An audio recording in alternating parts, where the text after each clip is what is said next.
Dear one, picture a room full of people who love you. They are good people. They ask the right questions. You know they would clear an evening for you without being asked twice. Sit across the kitchen table and mean every word of what they say. You are not questioning whether they care. And yet, there is something you're carrying that you have not said to any of them. It's not because you're hiding it. It's just that saying it would take something you don't have right now. The right words. The energy to explain it well enough to be understood. The capacity left over to receive whatever comes back once you have. Even a good response would cost you something you cannot spare tonight. So you carried it into the room, and you answered their questions, and some part of you watches yourself doing this from a slight distance and thinks, this is what it costs to be the person everyone assumes is doing fine. It is a particular kind of lonely, the kind that has nothing to do with being left. You are loved thoroughly by people in the very room with you. And still, somewhere underneath all of it, unreachable. We have been in Psalm 46 for 4 episodes now.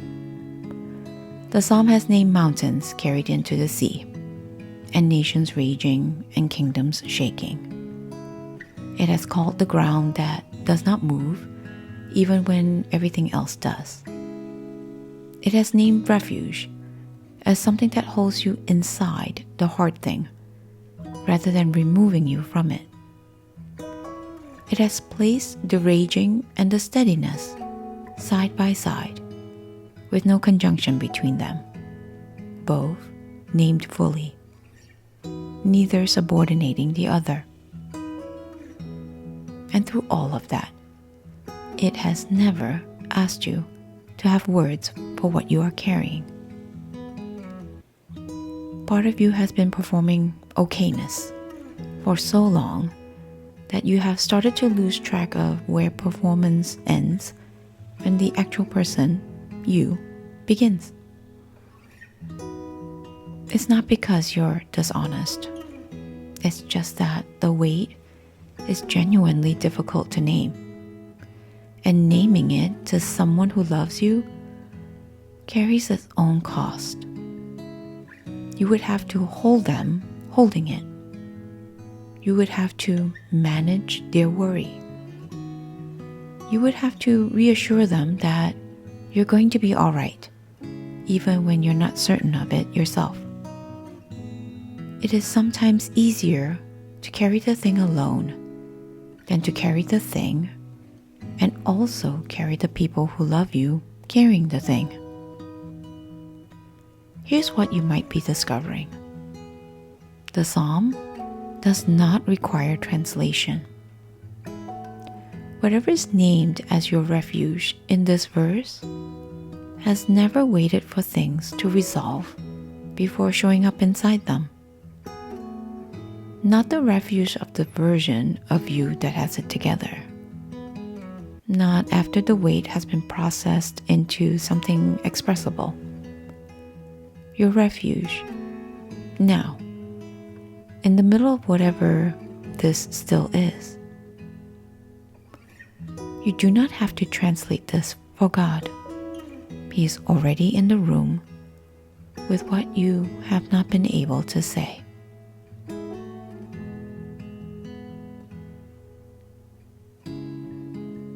Take one breath that belongs only to you and nobody else. Picture a table, not a crowded one. One cup on it. Something warm.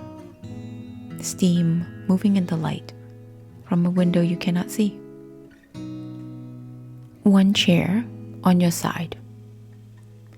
one empty chair across from you. The room around the table is quiet in the way a room gets quiet early in the morning before anyone else is awake, before the day has made any demands, before you have had to be anything for anyone. Nobody's asking you anything at this table. Nobody needs a version of you that is managing or translating or holding it together. There is just a cup and the light and the weight of what you have been carrying, which you can set on the table between you and the empty chair without needing it to be named. You have been carrying something for a long time that you have not put down, even when you were tired, into rooms full of people who love you, and back out again when you left, to bed at night, and it was waiting when you woke. Nothing about it has resolved. You do not know yet how it ends. That not knowing is its own kind of weight, separate from the thing itself. Set it on the table anyway. Not explained, not resolved. Just there, between you and the empty chair, exactly as unfinished as it actually is. What does it feel like to stop carrying it for a moment, even here, even with nothing settled yet? The chair across from you is not empty the way you thought it was.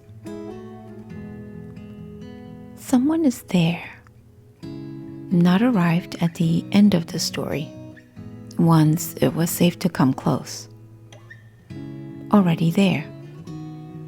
The way presence like this is always already there, before you thought to look, in the middle of things rather than after them, not waiting for what you carry to make sense first, not needing the outcome settled to sit at this table with you tonight. He does not look at what you placed there and flinch. He does not explain it or tell you what it means or how long it will last. He is simply present with it, unresolved as it is, in the same room, at the same table, and he has been there longer than you have been trying to carry this alone. What would it mean to be known in the middle of something before you know yourself how it ends?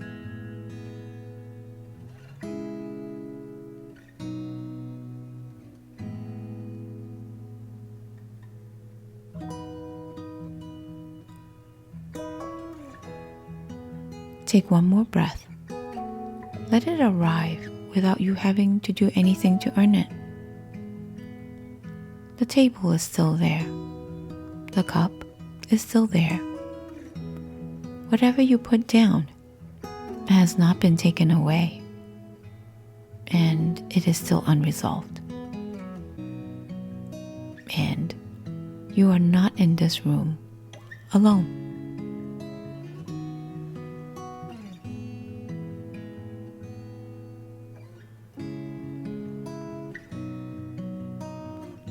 Psalm 46, verse 11. The Lord of hosts is with us. The God of Jacob is our refuge. Sit with that for a moment. I want to stay with the second name in that sentence, the God of Jacob. To understand what that name is actually carrying, It helps to go back to the night it comes from. Genesis says Jacob sent his household, everyone he had, across the river ahead of him. And then, one sentence, plain as weather, Jacob was left alone. Not lonely in some borrowed modern sense, alone. Everyone he loved was on the other side of the water, and he was not. He had reason to be afraid that night. His brother, Esau, was coming toward him with 400 men, and Jacob did not know if that meant reconciliation or ruin. Genesis says he was greatly afraid and distressed. His own words, not a reading added onto the text. And it was into that aloneness, the fear, the not knowing, that someone met him. Not after Esau's answer came, not once the danger had resolved one way or the other. That night, before anything was settled, the God of Jacob. Jacob wrestled with him until daybreak, would not let him go, even wounded, until he was blessed. Walked away with a hip out of joint, a limp that never left him, and a new name, Israel. One who has struggled with God and with people and has prevailed. Jacob himself said afterward, I have seen God face to face, and my life was spared. I wonder what it means that this is the name attached to your refuge. Not the God of Abraham, promised a nation while it was still only a promise.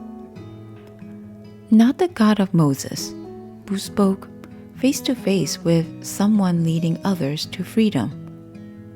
The God of Jacob, the one who was alone, afraid, and entirely unresolved, and was met there anyway, before any of it turned out fine. The text does not say the wrestling made the fear disappear. Esau was still 400 men away when morning came. Nothing about the danger had resolved by the time Jacob crossed the river to face it. What changed was not the circumstances.